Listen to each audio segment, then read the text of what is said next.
السلام علیکم ورحمۃ اللہ تعالیٰ وبرکاتہ۔ میں بندہ محمد تقی عثمانی عرض کر رہا ہوں۔ آج کل جو حالات ہیں جن میں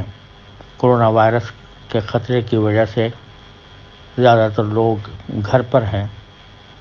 تو ان کے لیے میری گزارش ہے کہ وہ ان اوقات کو جو گھر پر ہیں وہ اللہ تعالیٰ سے رجوع میں گزاریں، اس میں اللہ تبارک و تعالیٰ سے دعائیں کریں، اپنے گناہوں پر استغفار اور توبہ کرنے کی عادت ڈالیں، اور کسی وقت کو بھی بیکار ضائع نہ کریں، بلکہ اللہ تبارک و تعالیٰ کی حضور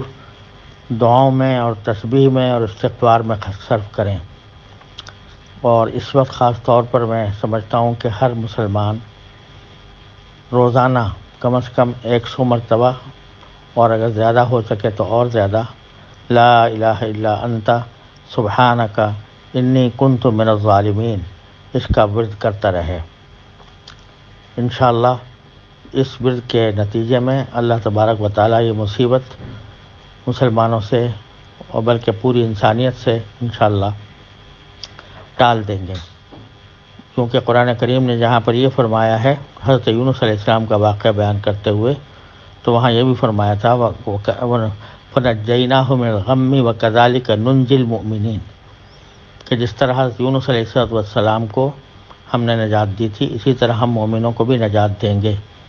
تو اس طرح انشاءاللہ یہ مصیبت ٹلے گی۔ اللہ تبارک و تعالی ہم سب کو اس کی توفیق عطا فرمائے۔